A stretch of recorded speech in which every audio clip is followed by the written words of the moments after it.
Hola, bon dia a tots i benvinguts a una nova classe de naturals. Bé, avui anirem a la pàgina 26 i anem a veure la salut en els aparells circulatoris i excretors. Val? Bé, així ens posa dues malalties molt freqüents en l'aparell circulatori. Val? En este cas és l'arteriosclerosis i l'infart de miocardi. Bé, l'arteriosclerosis és un taponament d'una artèria, val?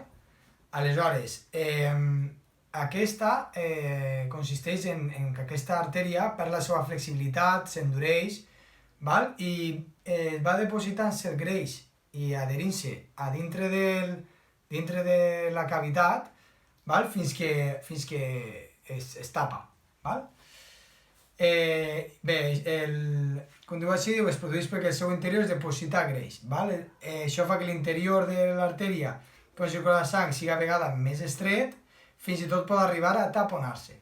El resultat és greu perquè l'òrgan al qual arriba l'artèria, recordeu que l'artèria era del cor, bombejava la sang als òrgans per les artèries i tornava per les venes.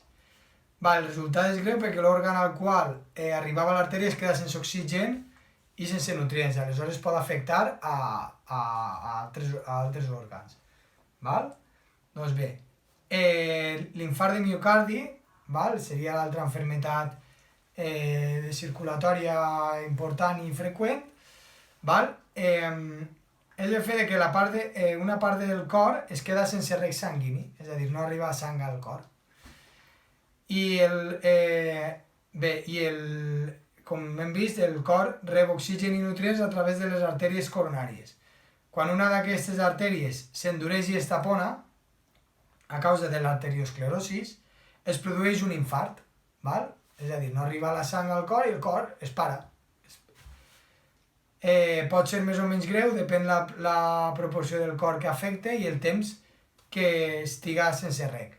Aleshores, l'arteriosclerosis seria el problema i l'infart de miocardi podria ser la conseqüència d'aquesta arteriosclerosis, estarien relacionades. Bé, normalment aquestes malalties, aquestes malalties es presenten en persones adultes, a causa de mals hàbits de vida, obesitat, que van adquirint-se durant l'edat infantil i l'adolescència. Penseu que som el que mengem, som el que fem, aleshores tot el que estiguem fent ara en l'edat infantil i adolescent tindrà repercussions bones o roïns quan siguem adults. Doncs bé, aleshores mantenir uns hàbits saludables ajuden a previndre les malalties. Així es posa 3 hàbits que són bàsics per a mantenir la salut de l'aparell circulatori. Serien la dieta saludable, l'exercici i no consumir alcohol ni tabac.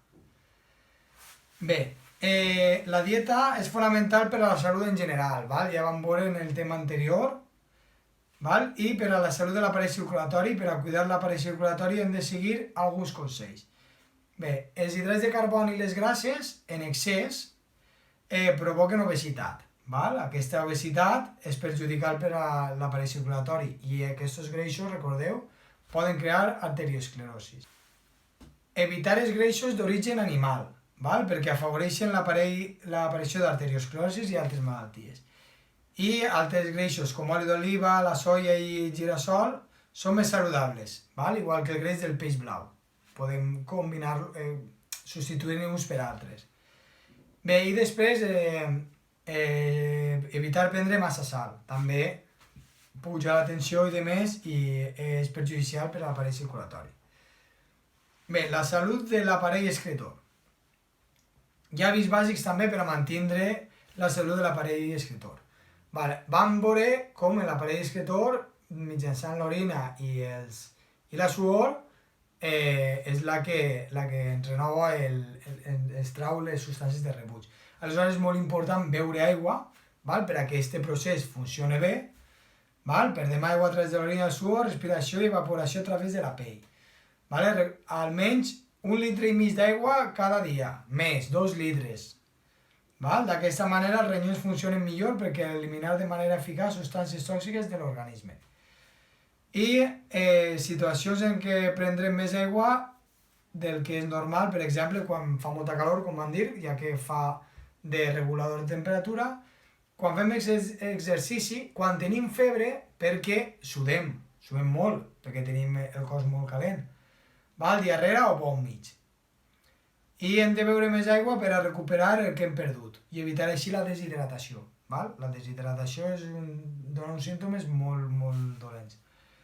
Bé, mantindre la pell neta, la pell és l'òrgan per on ens comuniquem amb l'exterior. Aleshores, si tenim una pell que no està ben cuidada, doncs és més propensa a agafar substàncies estranyes de l'exterior i que siguin dolentes, bacteris i demés. Bé, cuidar la higiene de la pell, eliminar les restes de suor i mantenir els poros per qual ix, és a dir, si sudem, peguem una dutxeta i demés. Després també és important netejar les vies per on ix les substàncies de les vies urinàries. Bé, anem a veure el saber més. L'altre dia vam fer una pregunta que era si en un ronyó es podia viure. Així tenim l'explicació. Els ronyons són òrgans que són els filtres, filtren la sang. És a dir, si perdem un ronyó, es quedaria un altre ronyó que podria absorbir la funció del seu germà. Tot i que no podrien portar una vida normal del tot, podrien portar una vida prou normalitzada. Aleshores, en un ronyó es podrien viure perquè este faria la funció de l'altre. Què passa si es quedem sense ronyons? O no funciona el ronyó? Doncs així ja, com que sense ronyons no podríem viure, perquè la sang tindria moltes toxines i al final moriríem, existeix la diàlisi, que com vegem així, connecta la persona a una màquina, que aquesta màquina el que fa és netejar la sang una vegada a la setmana o dos, no sé com està el tema, neteja la sang i la torna a portar al pacient. I si no, l'altra opció seria un trasplant de ronyó. És a dir, agafar el ronyó d'una persona compatible i posar-nos-lo a nosaltres.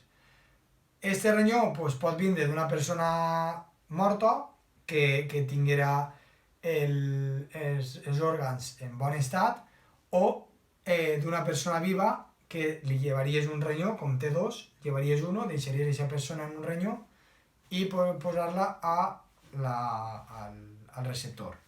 És a dir, seria el donant i el receptor. Doncs bé, això seria el que és l'explicació. Bé, farem un xicotet resum de la dieta saludable i la salut de l'aparell excretor, de la salut de l'aparell excretor i circulatori. I després farem l'activitat 1, que és què té a veure l'arteriosclerosi amb l'infart de miocardi. Ho han vist en la pàgina anterior, que una era causant de l'altra. Doncs bé, així vos deixo el repte d'avui, el repte d'ahir, la solució, i el repte d'avui seria molts cubs. Quina figura és la que més cubs té? Contem, mirem, fem les nostres operacions i vegem a veure quina és la que més cubs té. Doncs bé, això seria tot per avui i res, que tingueu un bon cap de setmana i adeu.